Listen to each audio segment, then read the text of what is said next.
নমস্কাৰ বন্ধুসকল, স্বাগতম জনাইছোঁ আপোনালোকক মোৰ ইউটিউব চেনেললৈ।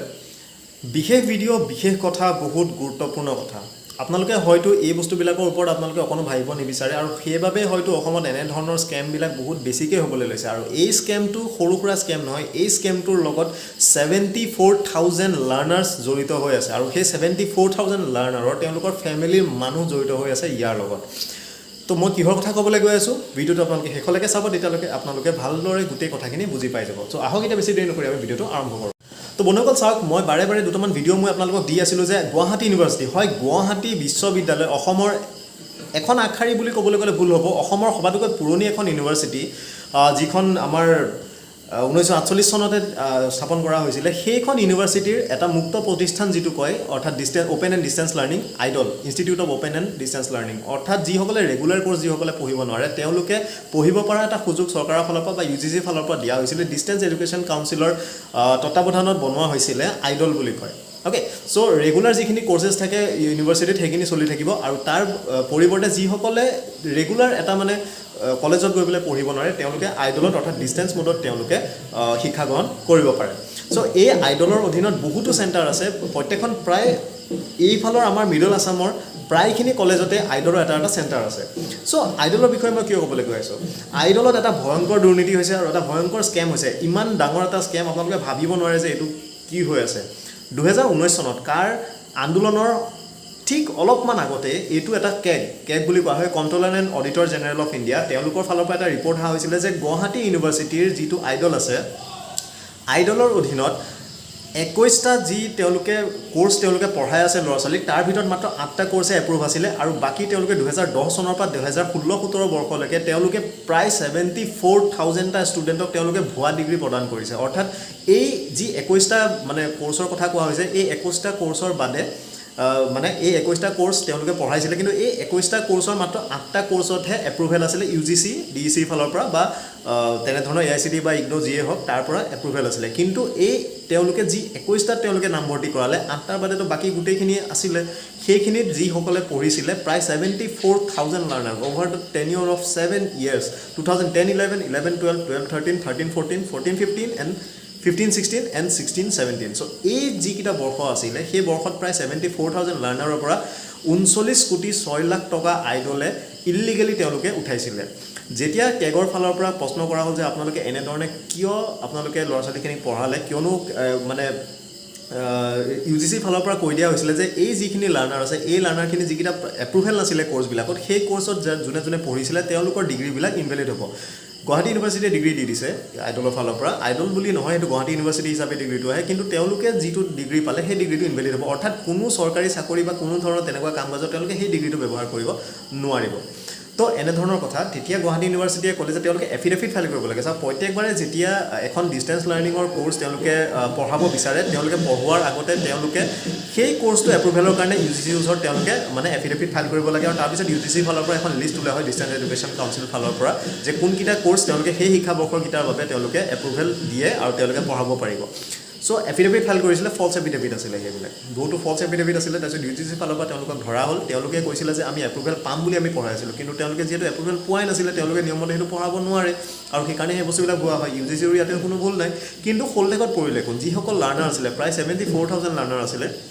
তেওঁলোক এতিয়া ফচি গ'ল। 2019 চনত যেতিয়া এই স্কেমটো ওলাইছিলে তেতিয়া ভাইচ চেঞ্চেলৰে এটা মানে 7জনীয়া এখন কমিটি গঠন কৰি দিছিলে আৰু লগতে ওৱান মেন আৰ্মি এখন কমিটি আছিলে। চ' এই কমিটিৰ ৰিপৰ্ট বৰ্তমান 2020 চনৰ ডিচেম্বৰত ছাবমিট কৰা হৈছে আৰু সেই ৰিপৰ্টটো ইতিমধ্যে ইউনিভাৰ্চিটিৰ ফালৰ পৰা এপ্ৰুভ কৰা হৈছে। চ' সেই ৰিপৰ্টটো কি আছে মই বস্তুটো আপোনালোকক দেখাম, চ' আপোনালোকে ভালদৰে চাই ল'ব। কিন্তু এই বস্তুটো ইমানেই গুৰুত্বপূৰ্ণ, ইয়াতে না নিউজে, না মিডিয়াই, না প্ৰিণ্ট মিডিয়া, না ইলেক্ট্ৰনিক মিডিয়া, না কোনো ফেচবুক পেজ, না কোনো ইউটিউবাৰ, কোনেও এই বস্তুটোত কোনো গুৰুত্ব দিয়া নাই। কিন্তু এই বস্তুটো ইমানেই ভীষণ এটা বস্তু, কিয়নো এই 74,000 লাৰ্ণাৰ যে আপোনালোকক কথা কৈছোঁ, এইসকলে হয়তো কোনোবাই চাকৰিও কৰি আছে, ছাবজেক্ট টিচাৰো চাকৰি কৰি আছে কিছুমান লোকে, সেইসকলৰ যদি ডিগ্ৰীটো ইনভেলিড কৰি দিয়ে তেওঁলোকৰ কি হ'ব? তেওঁলোকৰতো কোনো ভুল নাই, তেওঁলোকে পঢ়িছে। ইউনিভাৰ্চিটিৰ ফালৰ পৰা যেতিয়া এই বস্তুটো স্কেম কৰা হৈছে, তেওঁলোকতো এই মাজতে এনেই যাব। চ' এই 8টা কোৰ্চেছৰ বাদে ইংলিছ হওক, ইকনমিক্স হওক, এনেধৰণৰ দুটামান ছাবজেক্ট আছিলে, সেইকেইটা ছাবজেক্ট ভেলিড হয়, কিন্তু বাকী যিমানখিনি তেওঁলোকে পঢ়িছিলে সেইখিনি ইনভেলিড হয়। কিন্তু 2017-18 পাছত প্ৰায়খিনি কোৰ্চ তেওঁলোকৰ মানে এপ্ৰুভেল আহি গৈছে, কিন্তু তাৰ আগৰখিনি কিন্তু বহুতো প্ৰব্লেম আছিলে। চ' মই ডিটেইল ৰিপৰ্টটো আপোনালোকক দেখাই লওঁ, তো আপোনালোকে সেই বস্তুটো আগতে চাই লওঁ।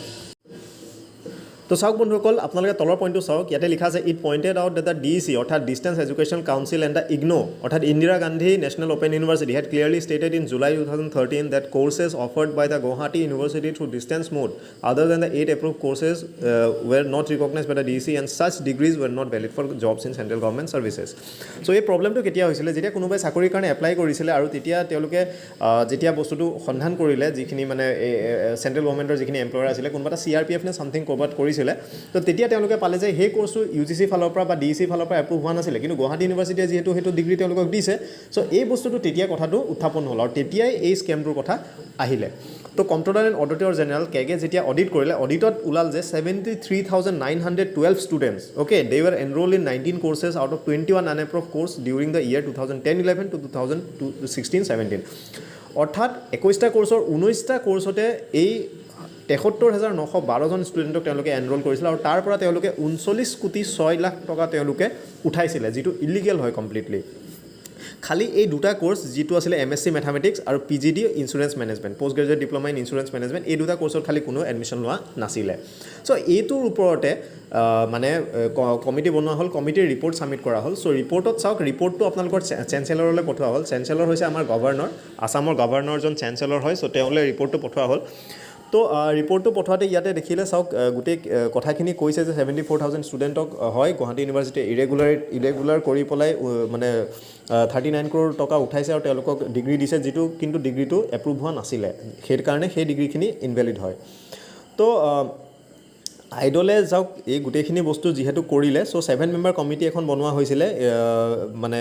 ইউনিভাৰ্চিটি ভিসি ফালৰ পৰা কেকৰ ফাইন্ডিংটো মানে খসা মিছাটো চাবলে আৰু সেইটো অবজাৰভেশনখিনি তেওঁলোকে সাবমিট কৰিছে সো তাৰ পাছত চাওক তাৰ পাছত বস্তুটো হৈছে কি